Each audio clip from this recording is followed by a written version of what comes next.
How's it going, gamers? This is Q and welcome to my channel. How is your week going? My week has been really busy and I apologize for the delay on releasing my weekly podcasts on just gaming news and recap or rewind. As you guys know, Saturday was Halloween and I was hoping to get this pre-recorded and out over the weekend, but you know what? Life happens. We have to kind of get the Halloween going with the kids here and trying to keep it as normal as possible.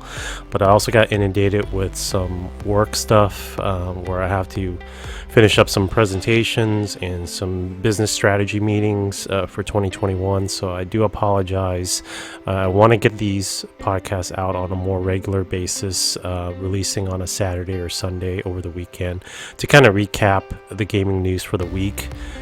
So hopefully this will be just the anomaly out of all the ones that I've released, and that moving forward I can get these more consistently released for you guys to enjoy. If you're new here, if you like the content, definitely hit like and subscribe to the channel. What I like to do is, I have a community here where we just talk about games, doesn't matter what platform.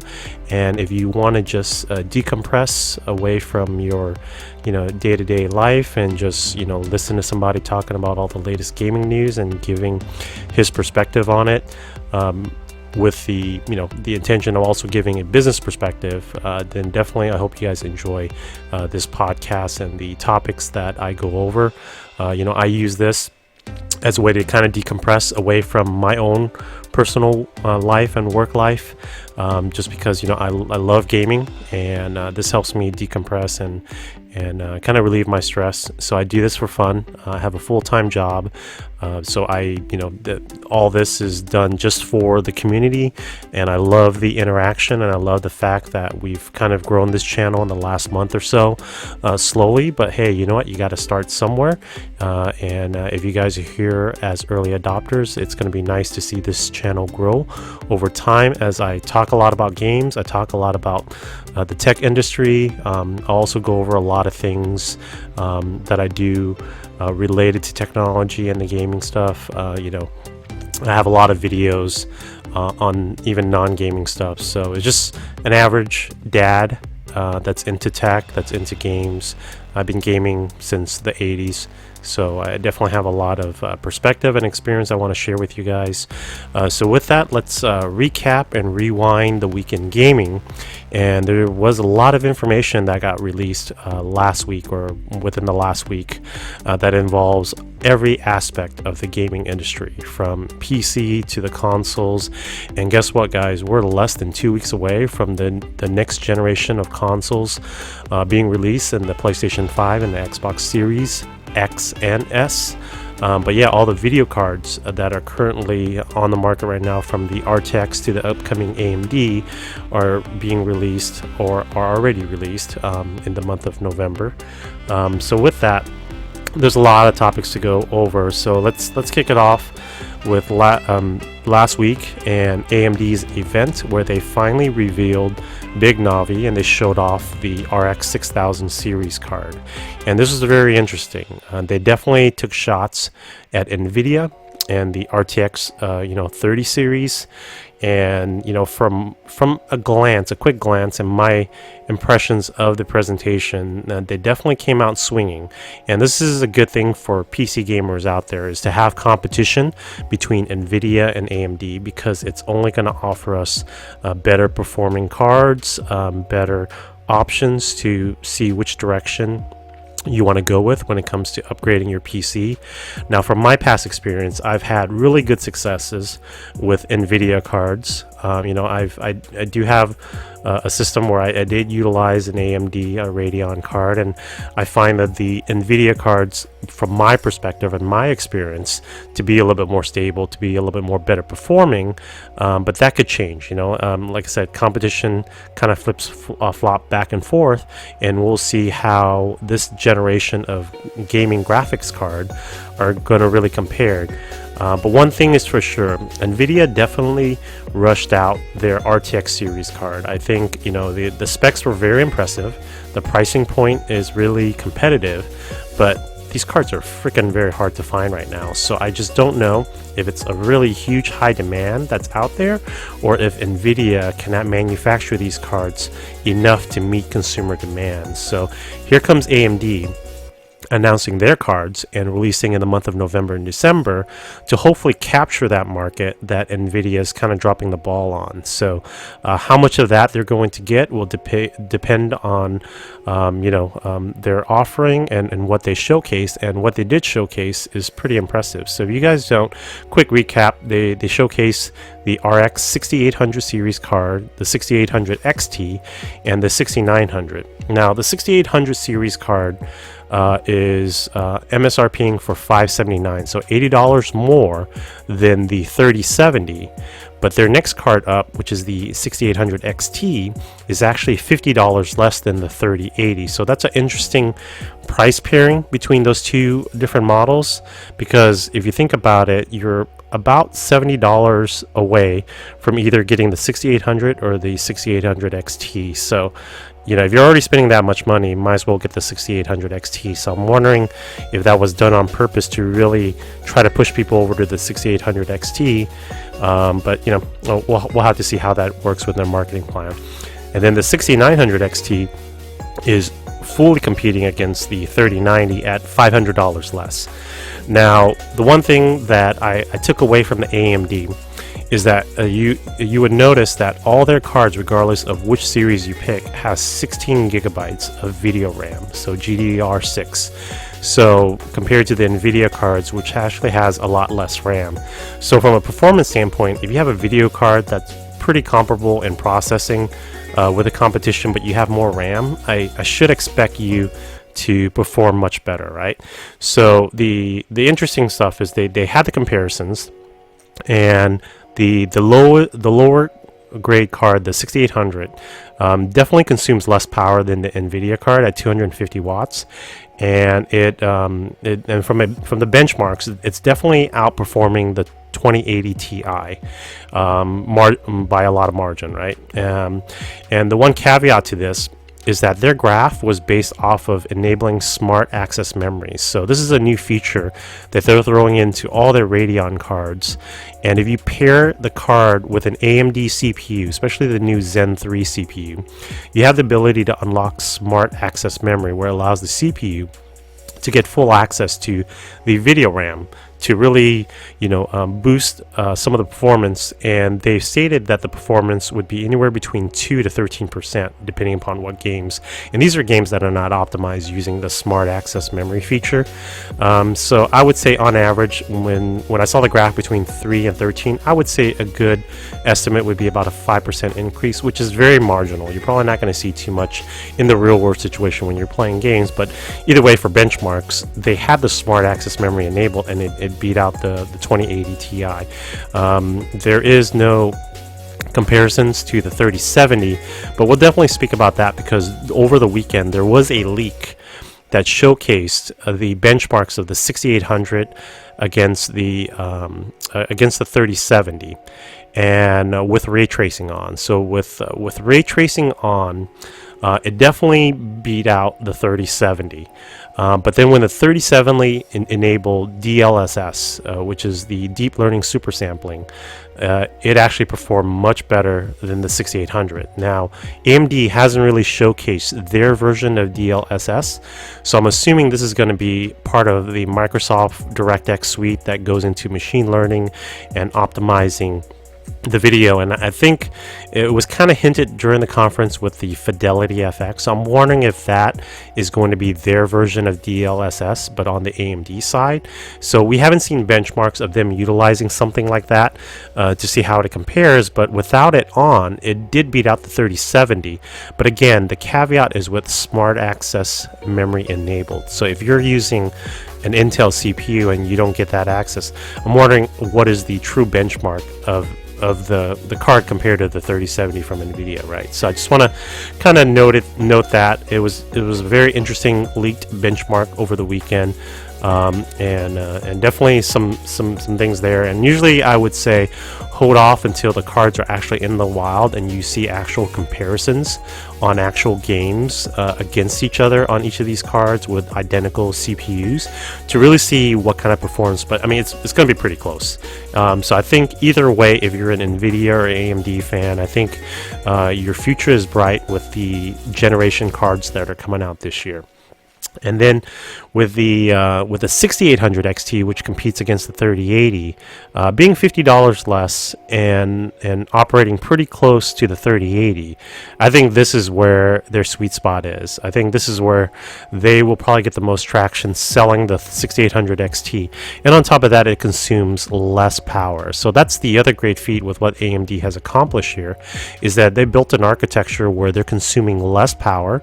Not by a lot. I mean, most of the stuff they were looking at was that the 6800 XT was using 300 watts of power while the NVIDIA was using 320. So they're using 20 watts less, right? But the other very interesting thing is their 6900 XT, which has more compute cores, actually uses the same power budget. So they still kept the 6900 XT to 300 watts of total power consumption on the board. So that's pretty amazing that they're able to do that. But the benchmarks for that 6900 XT compared to the NVIDIA 3090 was interesting because if you looked at the caveat to the benchmarks where they were equal in certain games, less in certain games, and a little bit more in certain games, it was kind of like a mix in terms of like the benchmarks for it, to where it kind of showed that it was pretty close to the 3090, but it was because they enable rage mode on and smart access memory.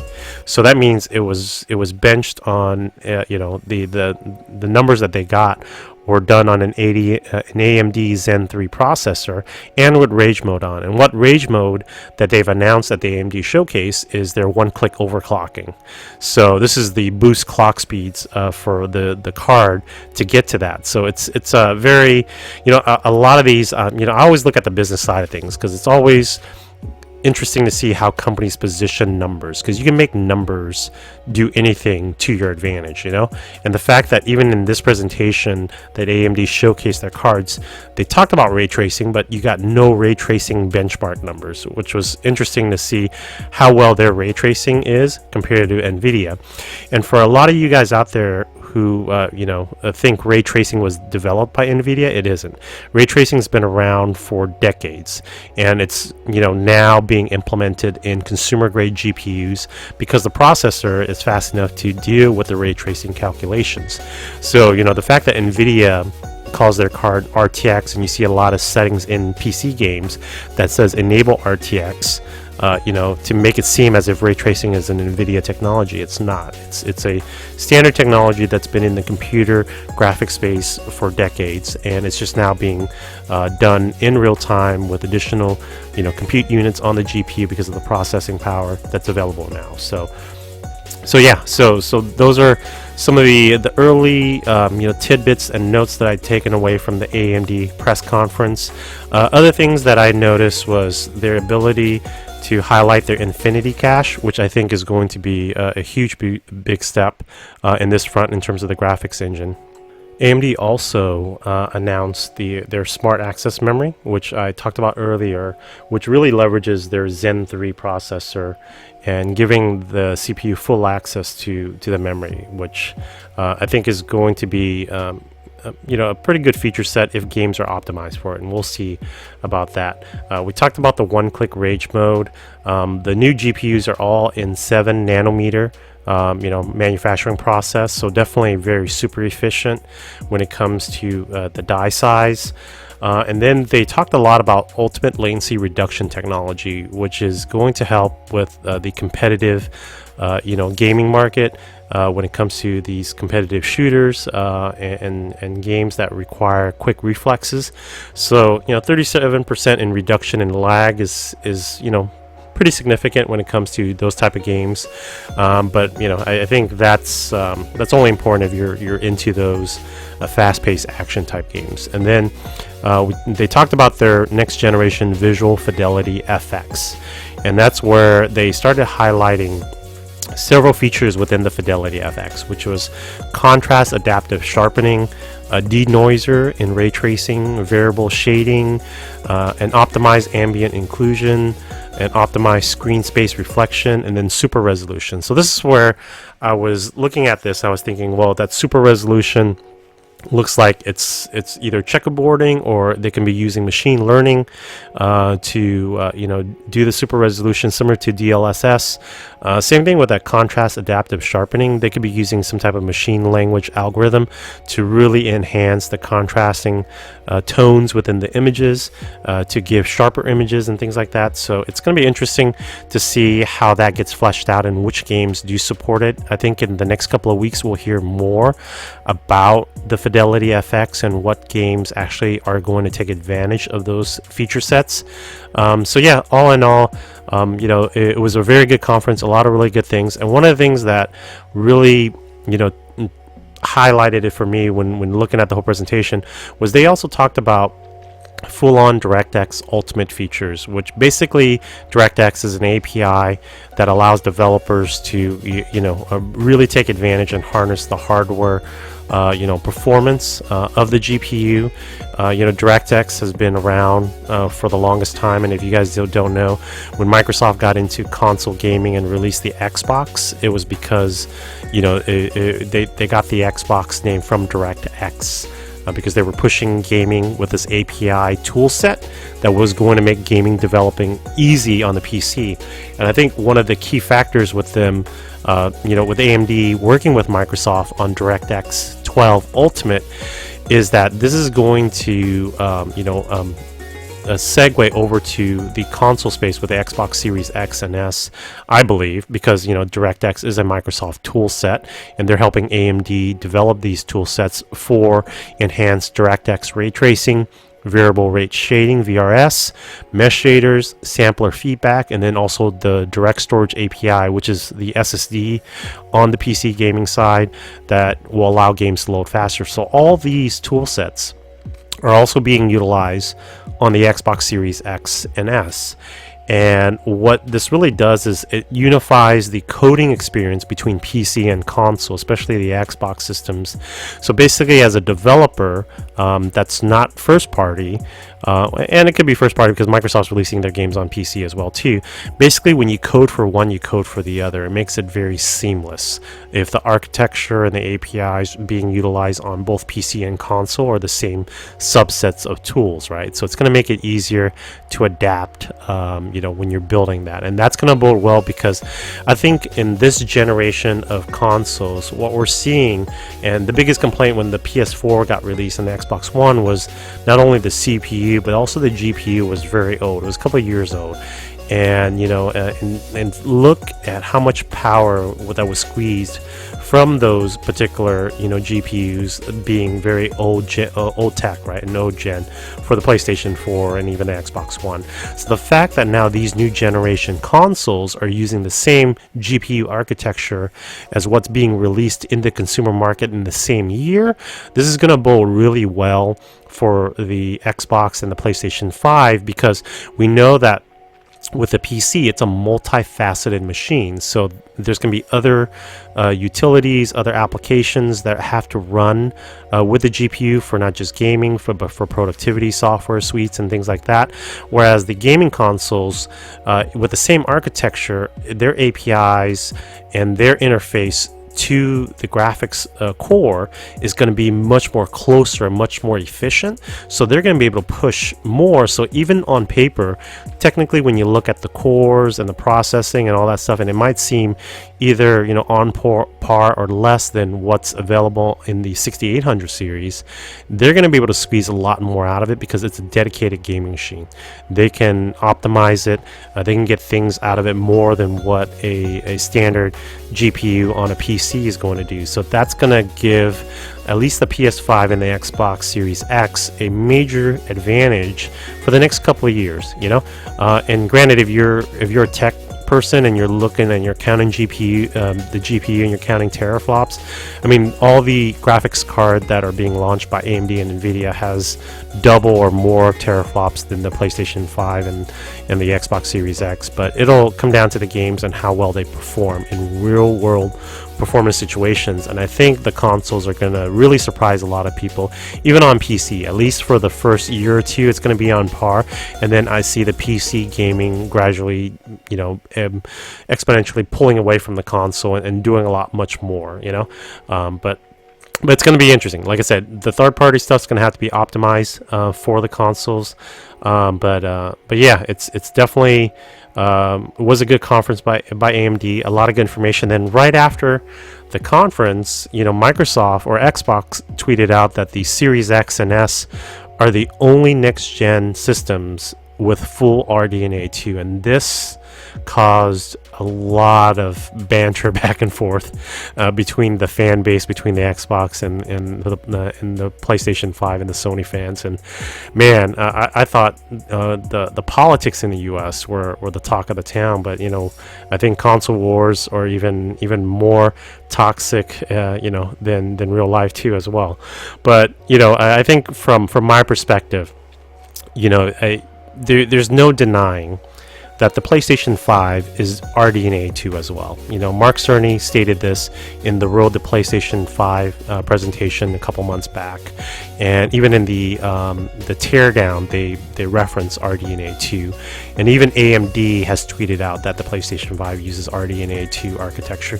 Now, one thing you guys have to understand is that AMD is going to be making a ton of money with the Xbox and the PlayStation 5. So by default, they want to differentiate their RDNA2 graphics card on the PC to the consoles. So that's why on the consoles, you always see that they're going to use a customized RDNA2 GPU.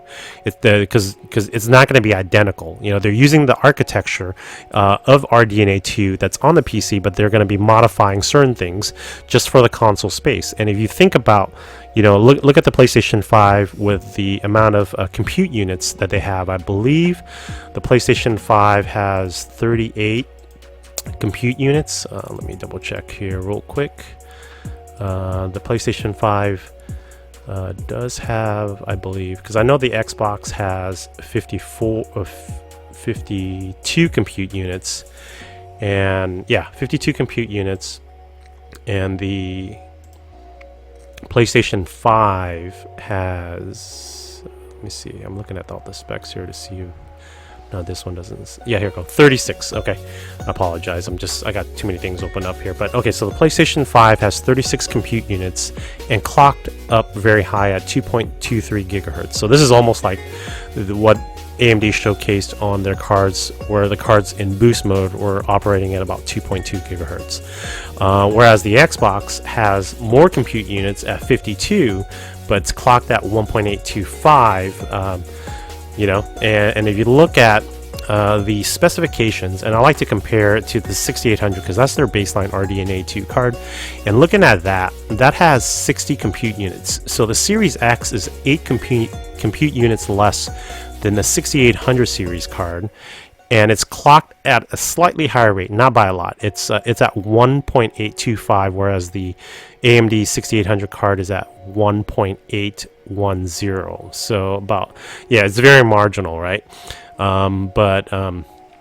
But yeah, it's both consoles are RDNA2 architecture, and it's always going to be a custom architecture, because if you think about what's in the PlayStation 5 and the Series X, it's an APU unit. So basically, it's both CPU and GPU all in one, right? So both consoles are using a Zen 2 processor architecture, which is definitely better than last generation's processor, but is one generation behind because this year AMD announced Zen 3, right? So Zen 2 processing architecture was released in 2018.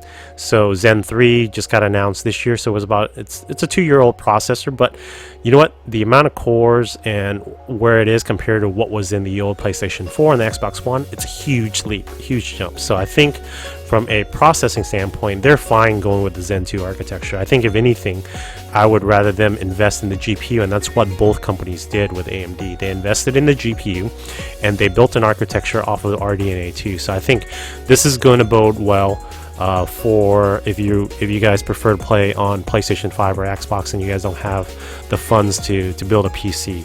You're going to be good for the next couple of years. You'll see that a lot of games are going to run really well on the console. So I just want to kind of talk a little bit about that. I know a lot of controversy hit when Xbox tweeted that out.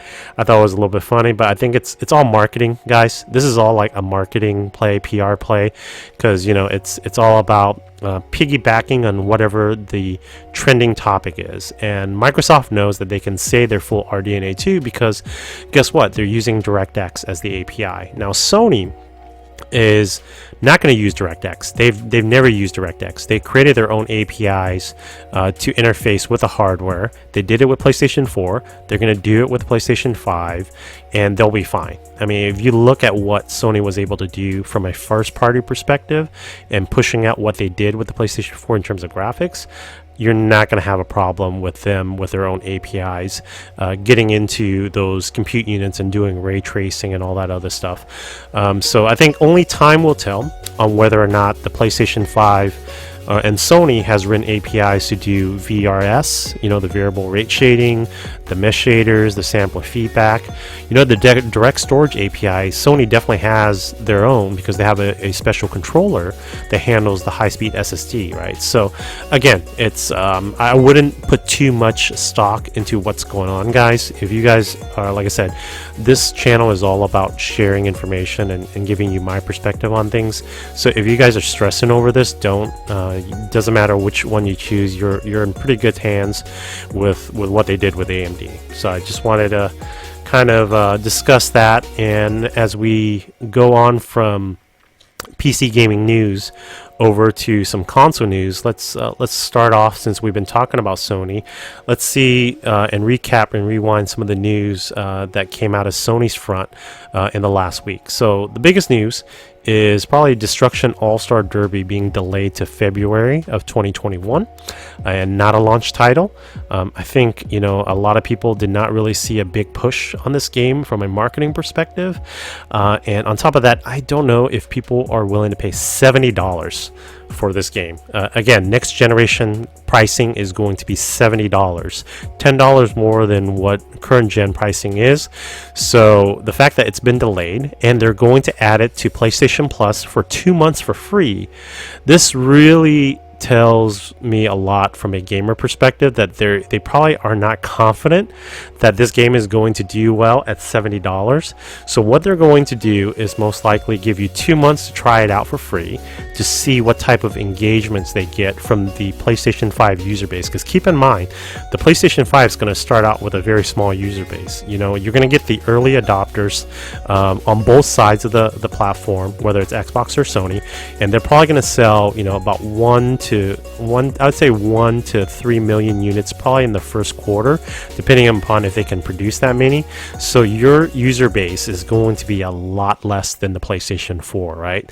So the fact that they're going to give it on PlayStation Plus for free for 2 months is probably going to see how much of an interaction, how much of engagement they're going to get from this game.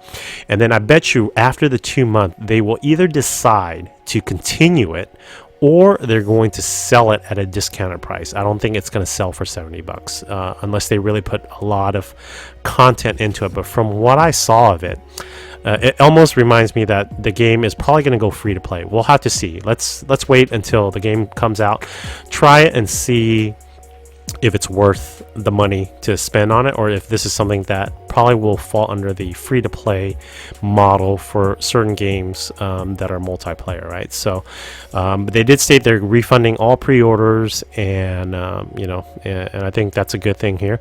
Another game, next-gen game or cross-gen game that's going to hit PlayStation Plus is Bugsnax. So that was announced as well too. So that's another game that was a little quirky, even though I've been reading up on certain media outlets reviewing the game and saying that it's actually a pretty fun game.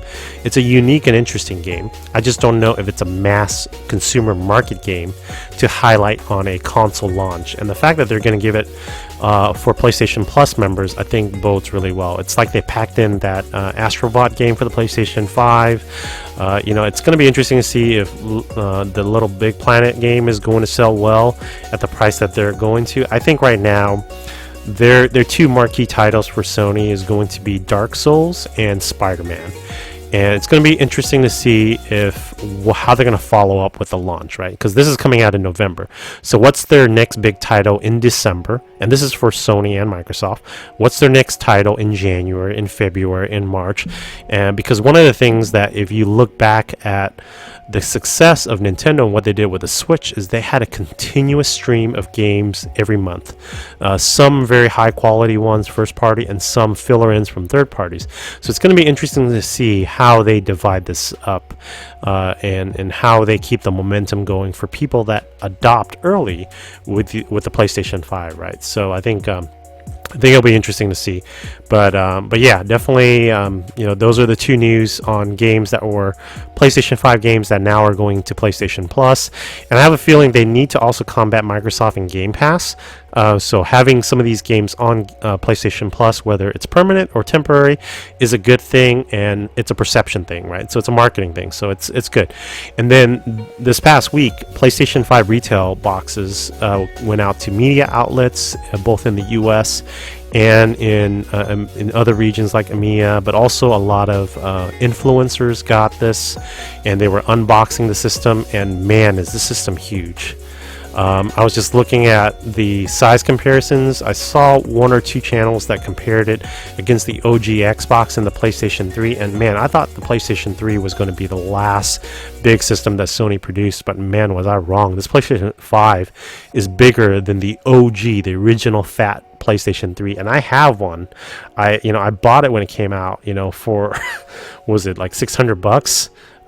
You know, and the fact that it's bigger than the PlayStation 3 Fat is kind of interesting, because the PlayStation 3 Fat system was big for a reason. They put in the actual chipset for the PlayStation 2 in order to do backwards compatibility, and that's why the system was so big. That's why when they refined everything and they went to the slim version, they cut out backwards compatibility with PS2 and PS1 games, and they shrank the board down, and they made the system smaller and slimmer, right? But yeah, this PlayStation 5, it's definitely a big boy, and I think it needs it because of the airflow that's going to be required to keep it cool, and the fact that they're using liquid cooling, liquid metal, to offer a much more higher efficient contact to the heat sink.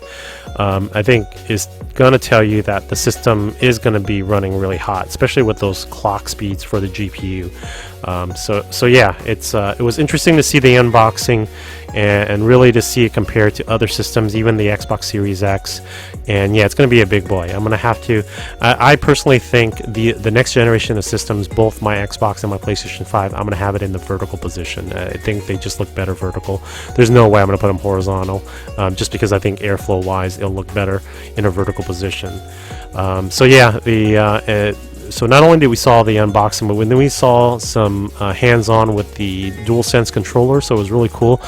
I tried to get a DualSense on Friday, which at my local Target, it showed that they had it in stock, and I was going in on Saturday to pick it up. And then guess what happened? Target decided to street date all the controllers. They said they couldn't sell it to me. They got a memo from corporate saying to not sell it until the release of the launch of the system. So I was a little bit bummed out, because I really wanted to grab the controller early and do a teardown and get into it and kind of dissect it a little bit and maybe tie it to other different platforms, which I'm starting to see videos out there and Twitter feeds out there that people are doing as well too. But I'm going to try some more in-depth once I actually get my hands on one, and based on what I saw and how people were breaking it and taking it apart, I think I found a way to tear it down without breaking the controller and the plastic piece. So if you guys are interested, I'll have that video out as soon as I get my hands on a DualSense controller. But yeah, I was a little bit teed by the fact that Target wouldn't sell me one, because they decided last minute that they're gonna street date it now till the console launch. But oh well, it is what it is. And then the other news is, everybody, when they saw the teardown of the PlayStation 5, saw the possibility of customizing the cover plate, and what happened over the weekend was Sony shut down a cover plate company that basically created their business on the fact that they were going to sell custom plates. They even named their website PlayStation 5. So they got approached by Sony lawyers that told them to change the name. They were confusing the market, infringing upon the trademark. So they changed the name to Customize My Plates for the website name. And they still got a cease and desist from Sony lawyers, because they thought that they can get away from manufacturing plates like accessories and as an accessory to the consumer market, but it looks like Sony has patented the plate design as well too. So I'm assuming that by them shutting this company down, that Sony is wanting to license this out to approved vendors to make custom plates, or they might do it themselves. So again, it's a money play. And I don't blame them. All the companies do this when it comes to licensed products and protecting their brand. They don't want, as simple as you might think a custom plate is, and it would benefit Sony to have a company do this. I think what it's going to be is, the only way they're going to get away around from doing this is not selling custom plates, but providing a service where you send your covers in and then they customize it for you and they send it back out. But if they manufacture new ones, they're going to infringe upon the patent from Sony, and I think that's where Sony wants to have a little bit tighter control. Everybody, whether it's Sony, Nintendo, or Microsoft, they want to control a lot of the narratives to what their systems are doing, and with the accessories and the official accessory manufacturers and things like that. So that didn't surprise me at all. I was just like, okay, when are the Sony ninjas or the Sony lawyers are going to come in? And that happened over the weekend. So that's it for the PlayStation news. There's going to be a lot more news coming out on the PlayStation 5 as we get closer to launch, and it's going to be a great couple of weeks between Sony and Microsoft. They're going to be duking it out, trying to get mind share, and pretty much just like the US election, most people have already made up their mind. They already know what system they're going to get, and it's just funny for me to see a lot of these banter going back and forth, and a lot of times it's very toxic. So I hope that you guys enjoy my channel and the way that we talk about games, and that you were open to all discussions and all dialogue. And criticizing a company doesn't mean you're bashing them, and highlighting some of the features and benefits of what the company is doing doesn't mean you're a fanboy. We're just here talking about games, and I'm talking about the games that I love to play, the platforms that I play them on, and on top of that, it's I like to give a business perspective, because all this is all business, guys. All these companies are in it to make money, so it's a business. As long as they're making money, they're going to keep doing it. So I think that is very clear. So in moving to the next topic with Xbox, let's rewind to the latest news that kind of surrounds Xbox. Now, probably the biggest one is the Halo Infinite dev team and the changes there. And I don't know why something like this has blown up on social media. It's very common practice with a lot of these game developers to switch project leads and things like that, and I think it's just because of the delay and the shape that the game is in. I think every little thing that happens with the Halo team or 343 Industries, people are going to look at it from a microscope, right? But if you really think about it, I mean, back in August, they brought in Joseph Staten. He's a former director of cinematics from Bungie, to come in to help Halo, and he became the project lead for the Halo Infinite campaign. Now keep in mind, he left Bungie in 2014, and he's been with Microsoft since then, working at Microsoft Studios with other projects. So he's done Killer Instinct, Quantum Break, Recore, Crackdown 3.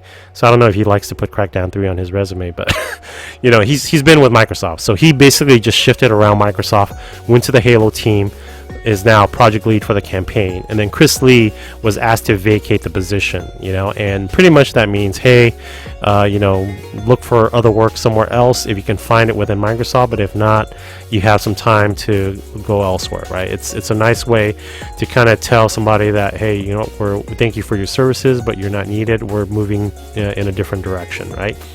But one of the things you guys have to understand is, these different team members on a development team, there's going to be changes in shifts, right? But it takes a whole team to make a game. So just because one person leaves doesn't mean the game is in bad shape. But at the same time, you want to have a good leader to, instill the vision of what you want the team to accomplish and to hit those milestones and to hit those goals. So I can see it both ways. But I think, Microsoft has been, doing this for years, and whether you think of their studios as trash or you think their studios are great, it's a business, and they're going to have to manage this appropriately based on the personnel change. And I think the only thing that kind of compounded this was, we've had in the last few months and early in the year, ex-contract employees that were hired by 343 Studios come in, do some work, and then left, and then they posted a lot of negative feedback regarding the environment of 343 Industries. And I kind of want to speak about that a little bit, because I think that's one of the biggest things is that a lot of people don't realize is that every development studio in gaming will outsource to contractors to come in to help do 3D rendering or 3D artwork or sound or something like that, right? It always happens because you don't have enough staff. And a lot of times these outsourced contractors eventually get offers to come in-house because it's almost like, hey, do this, we'll contract you to do this, and then it becomes kind of like your resume to see how well you're good at it. And then if they like you, they might offer you a full-time position, then you become an in-house employee working on the project, right? So the premise of these studios hiring contractors to do things, it's not new. Microsoft isn't the only studio that's doing it. Sony studios are doing it. PC gaming studios are doing it. Third-party studios, they do this all the time. What it does interfere with when you're working on a game is that you want an upper management or leader to really lead the team, set a vision for that particular game, and you want to be able somebody to properly manage. You want your teams to operate independently, but you want them to operate independently to the point where they actually hit milestones and goals to accomplish what you guys are trying to do as the overall vision or scope, right, of the project. So I think from that standpoint, because of all the rumblings that we've heard, I think Microsoft needed to come in, and maybe they gave too much freedom to 343 Studios and basically said, hey, what's going on now that there's a little bit more eyes on it. They're helping kind of steer the ship a little bit, right, with the personnel change and shakeup. And sometimes that's good, because if it's a toxic environment, you want to see some change as an employee. So seeing somebody leave and some new people coming in to work on the project can bring an injection of good energy into it. But it also can do the opposite, right? So it has to be done properly. So we'll have to see how this impacts Halo Infinite and whether or not it makes the 2021 launch. I mean, we don't even have a window in 2021 other than that it's been delayed, right?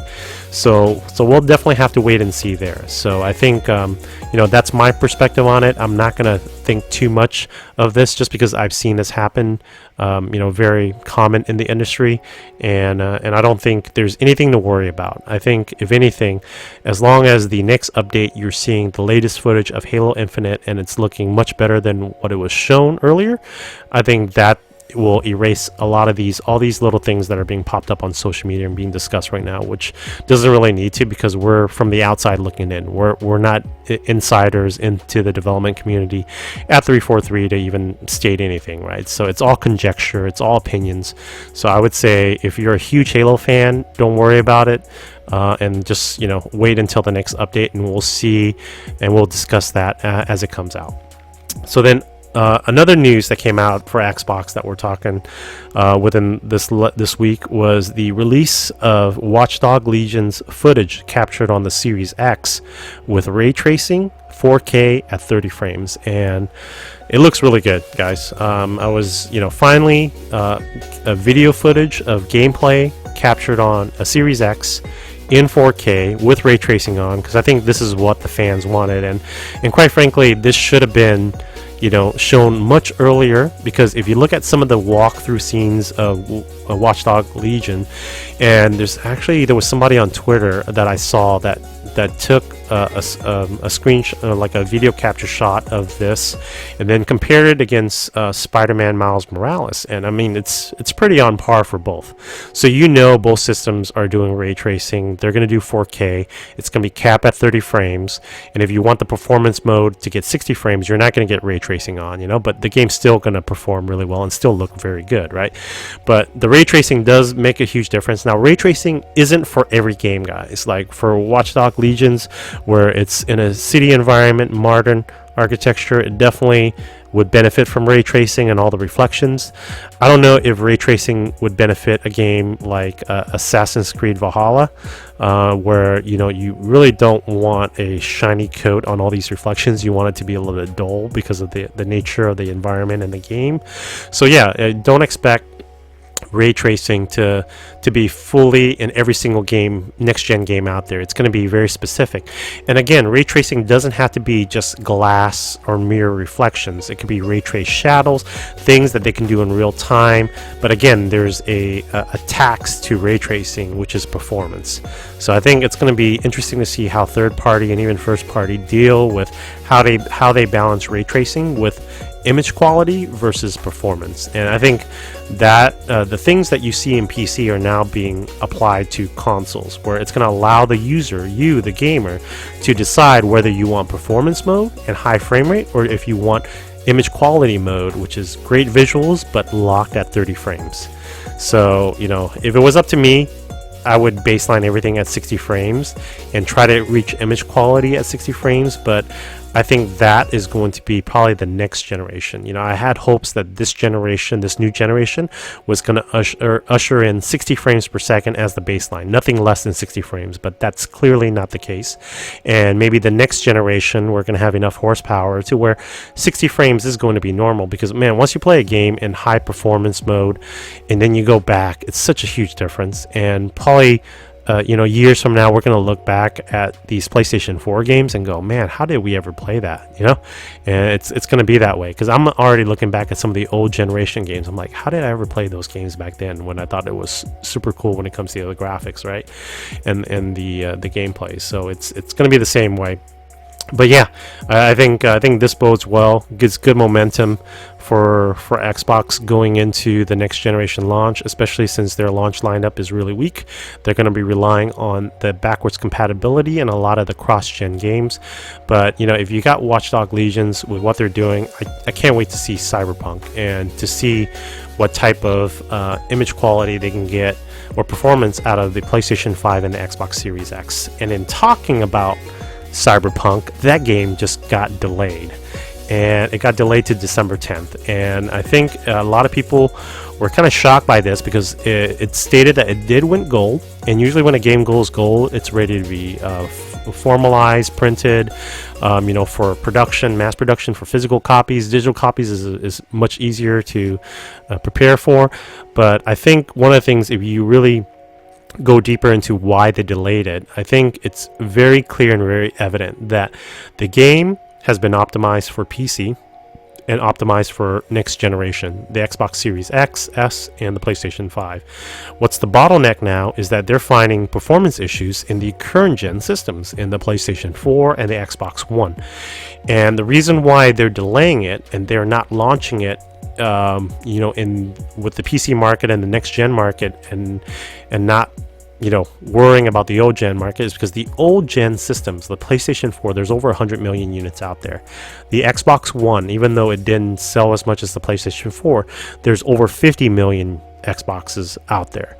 So you have 150 million user base out there, and if you can even capture 10% of that to buy the Cyberpunk game, because, you know, they're not going to be early adopters into next gen. They might wait a year or two before they buy the next gen. The fact that you can upgrade to the next gen with the copies of the current gen ones, they would lose out on the momentum. And on top of that, I have a feeling that from a marketing perspective, they want to announce first week sales of Cyberpunk, and they want to blow it out of the water. They want to use that as a momentum to sell it more through the holidays and past the holidays. So I don't blame them for delaying it. It kind of sucks, but you know what though, with the amount of games that are coming out in November, I'm glad that this will give me a little room to play some of these other games before I get to play Cyberpunk, especially the fact that Age of Calamity is coming out. It was coming out the same week as Cyberpunk, and I was trying to decide which game to play first. Because I love Zelda. I enjoyed Breath of the Wild, and I was looking at Age of Calamity, and I was like, wow, this game looks actually really good. And I was kind of waiting to play that game with Cyberpunk coming out in the same week. It was like, man, this is going to be insane. But now that it's been delayed, it's going to offer me some time to play some of these games and play some of the launch games for the PlayStation 5 before Cyberpunk comes out in December. So I think it's a good move on their end. They're still getting it out before Christmas, which means they're still making the holiday season, and I think that they'll be fine. I think people that are bitching and complaining about the delay, hey, it is what it is. It's such a lot of hypocrisy out there when it comes to delays, because then you have sometimes games that get launched, and then gamers go, why did this game launch? They should have delayed this game because it sucks. They should have fixed this and this, right? And then you have the other side of it, where when a game gets delayed, they're like, why is it being delayed? They should just release it now, and it's just so funny how gamers react to either a game being delayed or a game that they expected to be really good get launched on time and is crappy, and they need to patch it, right, with a patch, right? So I think for me, it was disappointing, but at the same time, hey, I'm okay waiting for quality, guys. Let me know what you guys think. Post your comments down below, and let me know what you think and your thoughts on the Cyberpunk stuff. But yeah, I think now that we're done with all the Xbox and the Sony news and the PC news, the last news we'll cover is with Nintendo.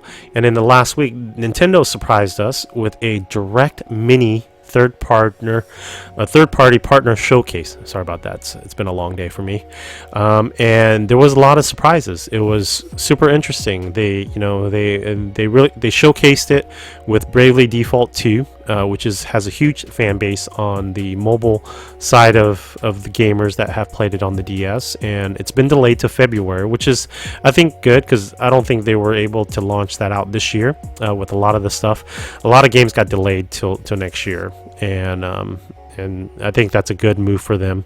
And from that standpoint, I think it'll still sell really well. It's just that particular series has a huge fan base, and I don't think they mind waiting until February to get so it's a good time frame to launch that. And then in the Direct, Nintendo showcased 2 third-party games that probably took a lot of people by surprise. At first, when I saw it, I'm like, holy shit, okay, they're definitely bringing some games over to the Switch, but it ended up being the cloud versions. So they announced Hitman 3 cloud version, which doesn't have a date on when that's coming out, and then they dropped that Control, the Ultimate Edition, but the cloud version was coming to the Switch, and it was shadow dropping that same day that they had the Direct. So of course, for me, after I saw the Direct, I went on the eShop, saw that it was there, downloaded it, and then capture footage of it in both graphics performance mode, which has it in 4K. I believe, I don't know if it's 4K, but I know it had it in high resolution, and all the shadowing and the ray tracing and the reflections were enabled. And then there was also performance mode where the visuals were stepped down, but the frame rate was a lot higher than 30 frames per second. And you can definitely feel that. I felt it playing the cloud version, and overall the cloud version and my experience with it was pretty positive. I mean, controls were on point. I didn't feel any lag at all, and it's very interesting that Nintendo is trying to fill a gap, and they know the Switch is under power, and that they're experimenting with cloud gaming. They did it in Japan with Resident Evil 7 and I believe Assassin's Creed, was it Odyssey or Unity, or one of the Assassin's Creed. So 2 of those games were tested in Japan, and then now they're testing both Control and Hitman 3 in the US. So the Control application that was on the eShop allowed you to play the demo version of each of the different modes, but you only got one chance to play it. After that, they locked you out and you had to buy the game. So the game is being presented on the eShop at $39.99, but you get unlimited access. So it's basically leasing the game, and not really owning it. So it's going to be at any time throughout the next year or a couple of years from now, they can get remove it from the cloud and you don't have access to it anymore. So it's interesting that Nintendo is exploring cloud as an option. So it's making me intrigued to know if Microsoft did approach Nintendo about putting Game Pass on the Switch. I think Nintendo doesn't want to sacrifice their ecosystem just to bring in other games from Microsoft, and I think they're embracing cloud is very interesting because Microsoft's embracing cloud. Sony's embracing cloud because they bought Akamai, and Akamai is being used on PlayStation Now to stream a lot of the backwards compatible games onto the PlayStation Now box or even the subscription on your PlayStation.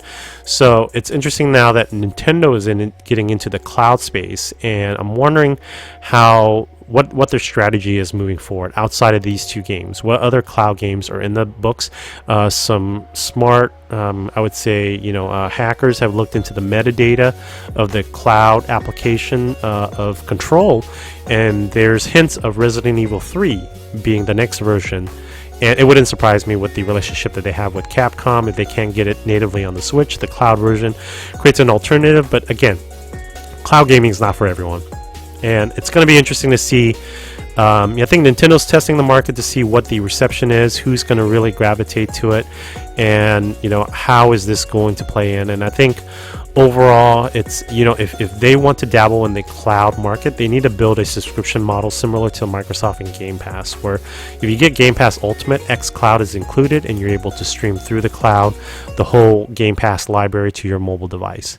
So I think with Nintendo, if they are truly looking at a business strategy with cloud, I would say tie it into Nintendo Online and offer a Game Pass option where it's like Microsoft, $10-15 additional a month or whatever, and they get access to all these third-party AAA titles that are cloud versions through the subscription base. Who knows, this could be the future of their virtual console. What if their virtual console is all cloud-based streaming, right? So I think it's going to be interesting to see what happens in the future, but I'll just leave it at that. But I do have videos up, if you're new to the channel, of the Control versions in both graphics enhanced mode and also in performance mode. So check those out and let me know if you have any questions. I had some really good gameplay sessions with both. I was really impressed after playing it. So interesting stuff. And then in the mini partner showcase, they also showed gameplay of No More Heroes 3, which is coming out next year in 2021. That was no surprise either. And then they shadow dropped both No More Heroes 1 and 2, which a lot of people anticipated this coming to Switch. It was a matter of when. So they shadow dropped it, $19.99 each, and at the time of this recording, there was I believe a 10% off sale on the eShop. So you're saving $2 off of each of those, and those games are actually really good. I have them on my Wii and one of my older systems here, but yeah, if you guys haven't played that, definitely check it out. It's a pretty fun game. So they shadow dropped that, and then the last thing was Age of Calamity, which got me pretty hyped. We saw footage of controlling the Divine Beast, and they dropped the demo, and I played through the demo, and I had really good fun with the demo. And the fact that you can take your saves over from the demo into the final game is pretty cool, because basically the demo is like the first chapter in the game in the beginning. So it gets you started, and it gets you they released it, I think, at a good time, where by the time you're done playing with the demo, the game's going to be released. And you're going to segue into buying the game and continuing the story. And I gotta say that this game, if you guys have played Breath of the Wild, this game is more Breath of the Wild than Dynasty Wars or Musou games.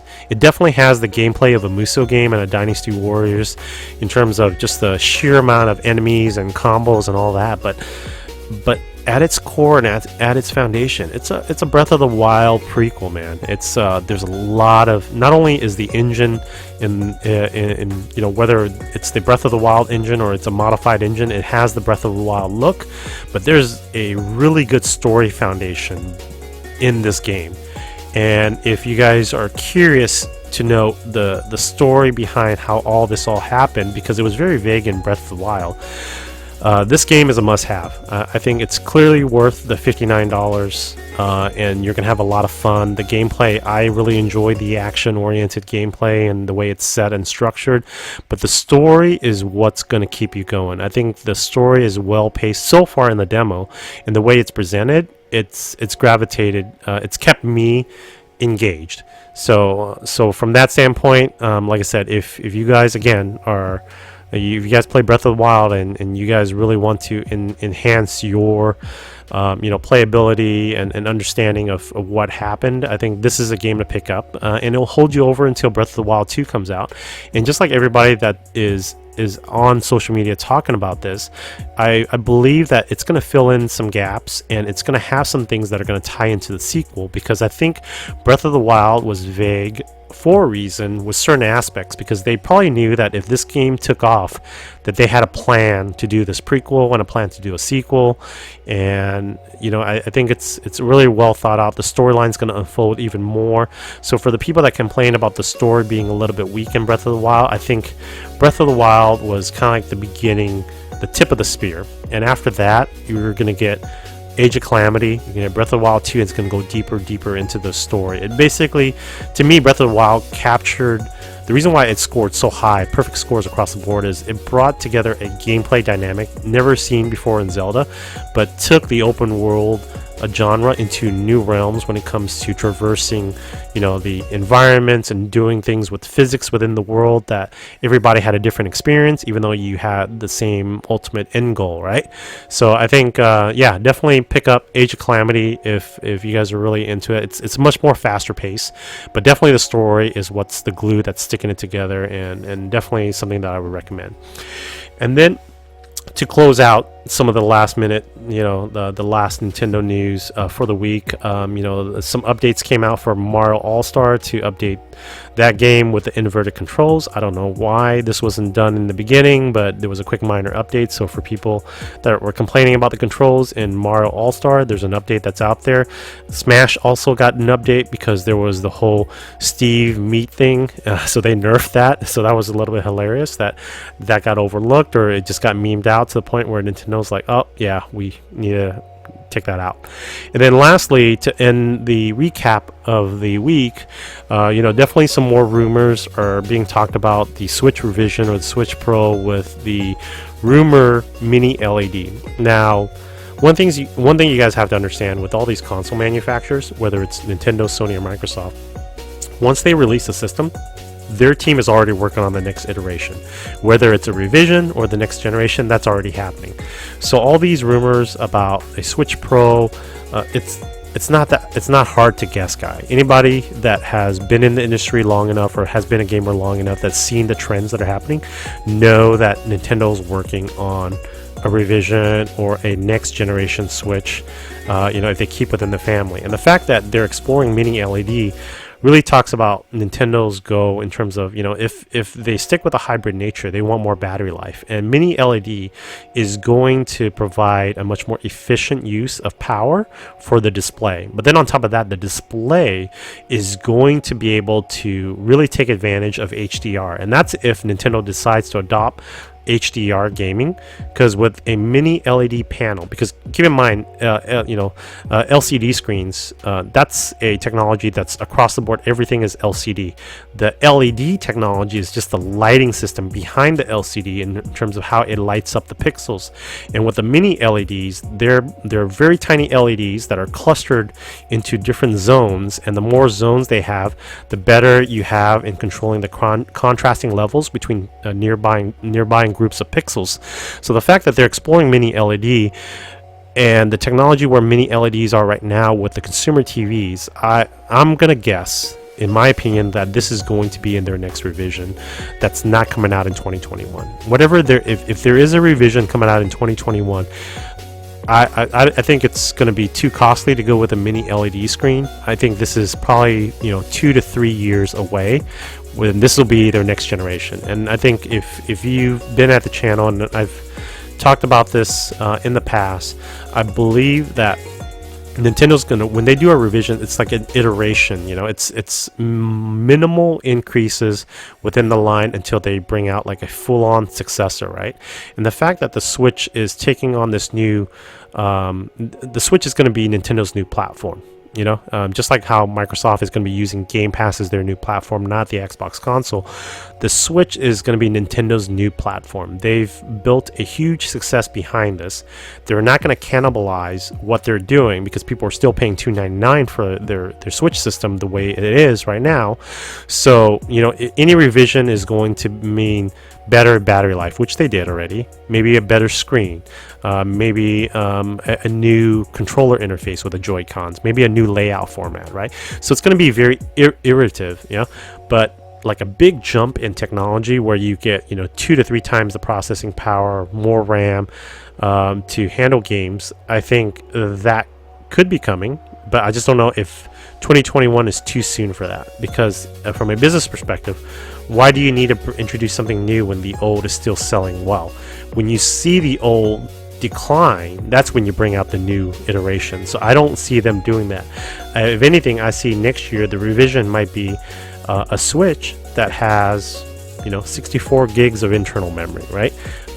With the same price, with a better battery life, or, you know, things like that. So little iterations and things like that to kind of tee it up to the consumer market, to let them know that Nintendo is continually improving their systems marginally up until a point where now the technology is old or saturated enough that they're going to introduce something new, you know, with a bigger jump or a bigger leap in technology, right?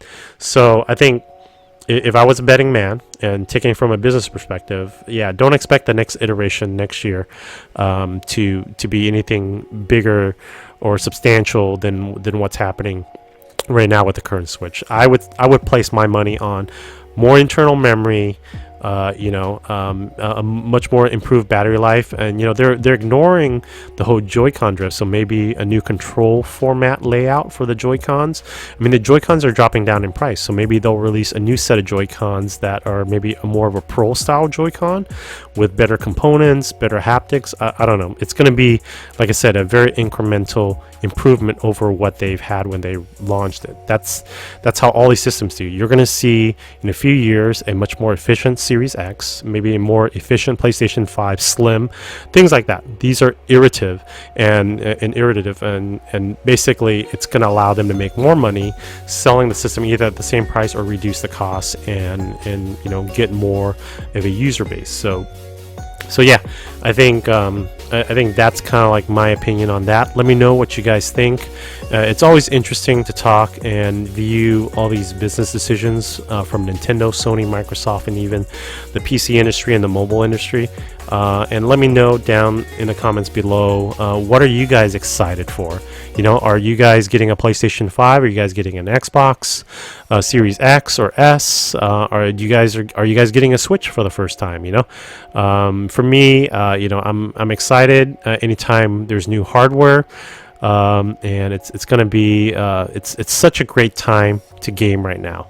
So if you love games, and regardless of what platform you play it on, you have to be excited with the amount of stuff that's happening in the gaming industry and seeing this whole industry grow, you know, over the last, you know, 25-30 years. You know, it's been phenomenal to see how we've changed gaming. You know, again, I still have a lot of my old systems, and once in a while when I play them and seeing as where we started from Atari and Nintendo and Commodore and the Master System to where we're at now is just amazing. I never would have thought all this would be possible even as a kid back then. So it's for me, I love talking about games. I love talking about all these different things that are happening within the industry and giving you guys my perspective on things, and I love interacting with you guys. So write down in the comments below if you enjoyed this podcast and if you enjoyed the topics that I'm bringing up. Like I said, you know, I'm trying to be very consistent with what I'm bringing out on my channel. I like to you know, recap the gaming news. There's always a lot of gaming news hitting right away, and you know, a lot of times I'm not able to react right away. I think last week was a little bit different, where I had some time in between work, where when the control demo came out for the cloud version, I was able to download it, play it, turn on my capture card, and just record my PlayStation and then upload a video on it, just to share, to let people kind of see what it looks like for the ones that aren't able to experience it for themselves. But yeah, I mean, to me, it's an exciting time, guys. I love talking about games. I hope you guys do so as well. And if you've been supporting the channel, I do appreciate all the support. If you're new to the channel, hit a like or dislike and let me know what you like and what you don't like, so I can adjust my content appropriately. And if you're new here, definitely hit subscribe and support the channel. Like I said, I do this all for fun, as a hobby. I'm not here to make any type of money or get any sponsors or do anything. I just want to talk about games. It's a good way for me to decompress from my normal life, and I like to talk about games. I like to share my experiences with the world, with the community, and hopefully I'm able to provide content that allows you to escape your day to day and lets you decompress. And listening to my conversations and my perspective on things related to gaming, and feel free and ask me any questions. Like I said, I have a huge technical knowledge background when it comes to a lot of the technologies that are out there, and at least I can give you my perspective and have a good conversational dialogue between fellow gamers. So whatever the platform you guys like to play on, I hope you guys enjoy the games out there. And really, at the end of the day, it's all about the games, guy. So thank you for stopping by, and thank you for listening to me, just an average person talking about games on the internet and on YouTube. And whether I'm reaching two viewers or I'm reaching 20,000 viewers, it doesn't matter. It's just I just want to make sure that I am able to share my thoughts and my perspective and be able to interact with you guys. So you guys have a great week, and look forward to the next podcast where we recap and rewind the news of the week. And I'll catch you guys later. Take care.